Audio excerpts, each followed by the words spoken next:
9 de abril de 1940, Noruega. Buques de guerra alemanes hacen su entrada en los fiordos, mientras los aviones sobrevuelan las ciudades y los soldados se movilizan con rapidez para tomar puertos, carreteras y edificios gubernamentales. La invasión se produce sin que medie declaración de guerra alguna y toma al país totalmente desprevenido. En cuestión de unas pocas horas, la resistencia se rompe en muchos lugares.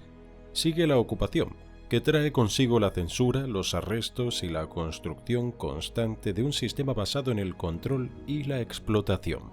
Con el paso de los meses, Noruega se transforma en una zona militar, con su paisaje remodelado por fortificaciones, carreteras y campos construidos expresamente para atender las necesidades de la Alemania nazi. Para abastecer de mano de obra a estos proyectos, en el verano de 1942, miles de prisioneros extranjeros de la Europa ocupada son trasladados hacia el norte. Entre ellos se encuentran hombres yugoslavos que son transportados lejos de sus hogares y despojados de cualquier tipo de protección.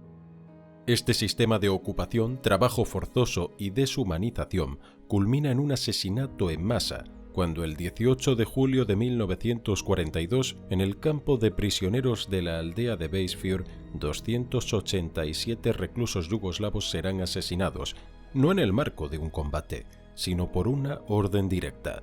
Sin embargo, esta atrocidad no quedará impune y los perpetradores habrán de pagar por sus crímenes con sus propias vidas. El campo de Beisfjord estaba ubicado en el municipio de Narvik, en el norte de Noruega, y formaba parte de una amplia red de campos de trabajo establecidos en todo el país tras la ocupación alemana de 1940. A medida que la Segunda Guerra Mundial se expandía y Alemania se preparaba para una posible invasión aliada de Escandinavia, Noruega adquirió una importancia estratégica vital. Su extensa costa, su proximidad al Océano Atlántico y el acceso a las rutas de mineral de hierro desde el norte de Suecia la convirtieron en una zona militar clave. Para fortificar el país, las autoridades alemanas pusieron en marcha diversos proyectos de construcción a gran escala.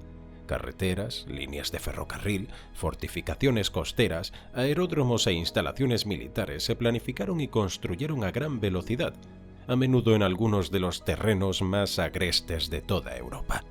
Para poder llevar a cabo esta labor, la Alemania nazi recurrió al trabajo forzado. Entre los años 1941 y 1945, alrededor de 150.000 prisioneros de guerra extranjeros, presos políticos y trabajadores forzados fueron enviados a Noruega. Más de 13.000 de ellos murieron. El grupo más numeroso eran prisioneros de guerra soviéticos, seguidos de polacos y yugoslavos. Estos hombres eran tratados como herramientas de carácter desechable, valorados únicamente por el trabajo que aún eran capaces de realizar. Cuando enfermaban, se debilitaban o no podían trabajar, lo habitual era que fueran asesinados. En el transcurso del verano de 1942, grandes grupos de prisioneros yugoslavos comenzaron a llegar a las regiones del norte de Noruega. Eran transferidos desde el llamado Estado Independiente de Croacia, un régimen fascista títere que había sido creado por la Alemania nazi y sus aliados tras la desarticulación de Yugoslavia en abril de 1941.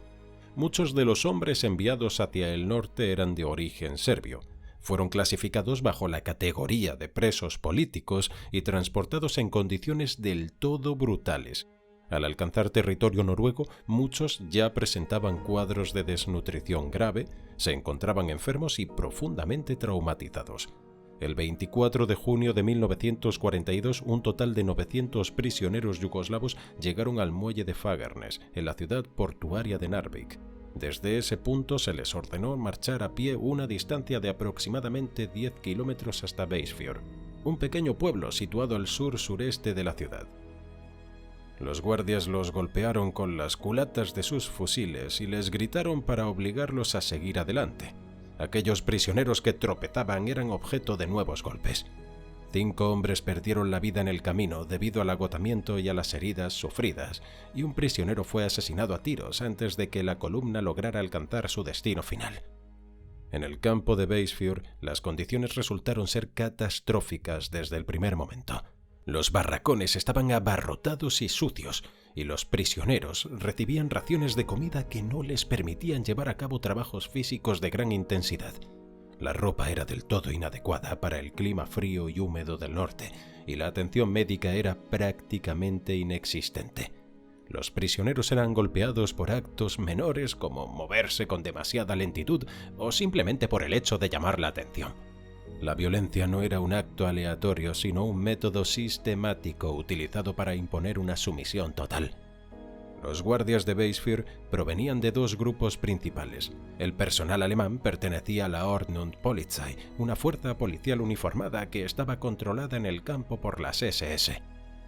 Junto a ellos servían voluntarios noruegos del Heerbataillon, un batallón de guardias voluntarios dentro de la organización paramilitar del movimiento colaboracionista noruego, National Samling.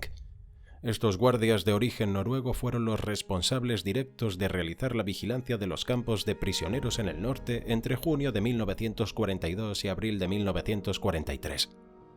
Los supervivientes testificaron posteriormente que algunos de estos guardias demostraron una crueldad de tal magnitud que incluso los propios oficiales alemanes llegaron a quejarse de que maltrataban a los reclusos en exceso. La situación en el campo de Weisfür pronto se volvió del todo crítica. En cuestión de pocas semanas, las enfermedades comenzaron a propagarse con rapidez por todas las instalaciones. Los prisioneros se encontraban debilitados por el hambre y el agotamiento extremo, mientras los piojos proliferaban sin control en los barracones superpoblados. Fue entonces cuando apareció el tifus, una enfermedad estrechamente asociada a tales condiciones de insalubridad. En lugar de intentar mejorar la higiene, proporcionar alimentos suficientes u ofrecer algún tipo de tratamiento médico, las autoridades responsables del campo optaron por la vía del aislamiento y el exterminio. El 12 de julio de 1942, diversos oficiales alemanes llegaron a Weisfür junto con un médico alemán y un médico de origen noruego, con el fin de inspeccionar la situación real del campo.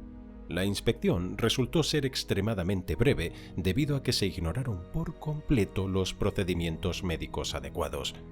No se procedió a realizar análisis de sangre ni muestras de heces, a pesar de que tales pruebas eran necesarias para diagnosticar el tifus con certeza.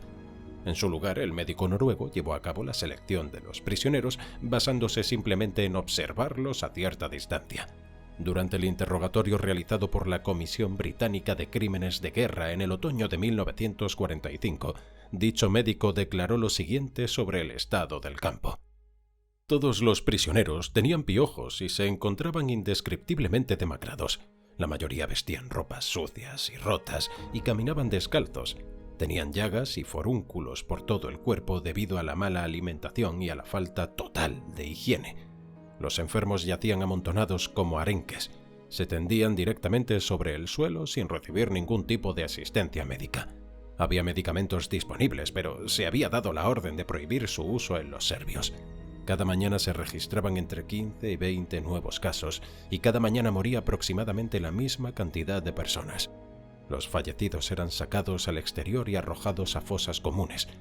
Estas personas habían estado trabajando en circunstancias absolutamente indescriptibles. Se procedía a señalar a todos aquellos hombres que parecían más frágiles o débiles. De esta manera se escogieron 85 prisioneros que fueron trasladados a 2 barracones de enfermería rodeados por alambre de púas. Por aquel entonces, su destino final aún no se había decidido de forma formal, pero el momento decisivo se encontraba ya muy cerca.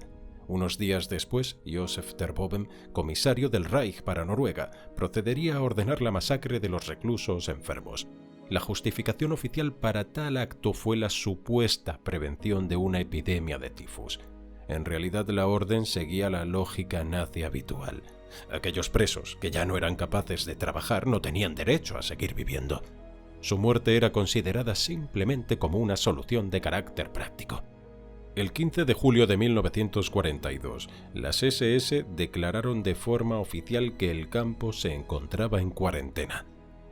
Los guardias acordonaron la zona por completo. Los prisioneros que presentaban diversas enfermedades fueron concentrados en la zona de la enfermería. Las condiciones en aquel lugar eran espantosas. Los hombres yacían hacinados, muchos de ellos delirando a causa de la fiebre y otros apenas conscientes de lo que sucedía. La comida era prácticamente inexistente y el agua estaba contaminada. Mientras tanto, en el exterior, los preparativos para llevar a término el asesinato en masa continuaban sin interrupción alguna. En la tarde del 17 de julio, casi todos los prisioneros que aún se consideraban aptos estaban reunidos. Un total de 588 hombres fueron sacados de Weisfjord, escoltados por casi la totalidad de los guardias noruegos y varios superiores alemanes. En ningún momento se les informó sobre cuál sería su destino. Desconocían que se les sacaba de allí para que los que se quedaban atrás pudieran ser asesinados sin la presencia de testigos. Su marcha los condujo por una ruta de aproximadamente 50 kilómetros hacia Björnfjell, un pueblo situado en lo alto de las montañas, cerca de la frontera con Suecia. Los prisioneros que marcharon hacia allí fueron ubicados en un nuevo campo, pero a su llegada solo estaban terminados los barracones destinados a los guardias. Por ello, los prisioneros tuvieron que comenzar de inmediato la construcción de barracones para sí mismos si querían dormir bajo techo. Las SS inspeccionaron con cuidado a los prisioneros y fusilaron a los enfermos en el acto. Pronto se les ocurrió una cínica idea deportiva. El 22 de julio de 1942, todos los prisioneros fueron obligados a dar 6 vueltas completas al campo. Aquellos que no fueron capaces de completar la tarea fueron fusilados y asesinados sin contemplaciones. En otras ocasiones posteriores se realizaron carreras de este tipo, con el resultado de nuevas muertes en cada una de ellas. Tras un periodo de 5 semanas, 242 prisioneros habían muerto en aquel lugar. Los últimos 43 reclusos enfermos fueron fusilados durante el viaje de regreso a Weisfjord, donde solo 346 prisioneros lograron regresar el 25 de agosto de 1942. Para aquellos que fueron expulsados del campo original, el sufrimiento se prolongó durante semanas. Sin embargo, para los que se quedaron en Weisfjord, la agonía solo duraría unas pocas horas y ninguno de ellos estaba destinado a sobrevivir. En la mañana del 18 de julio de 1942 dio comienzo la masacre de Weisfjord. A los prisioneros que quedaban en el lugar se les ordenó cavar fosas comunes, aunque muchos de ellos apenas podían sostener sus herramientas. Una vez que las fosas estuvieron listas, los hombres fueron alineados en grupos de 20 y los guardias procedieron a fusilarlos uno por uno. Aquellos prisioneros que se desplomaron antes de alcanzar el borde de la fosa fueron asesinados allí mismo. Otros, por su parte, fueron asesinados en el interior del cuartel de la enfermería. Los reclusos que se negaron a salir del edificio o que simplemente no podían mantenerse en pie fueron abandonados dentro. Los guardias rociaron gasolina sobre los edificios de madera y les prendieron fuego de forma inmediata. Mientras el edificio ardía, algunos prisioneros saltaron por las ventanas en un acto de desesperación. Los que escaparon de las llamas resultaron fusilados en el acto. Una ametralladora situada en una torre de vigilancia disparó contra cualquiera que intentara la huida. En cuestión de pocas horas, el cuartel quedó reducido a ruinas humeantes llenas de cuerpos quemados.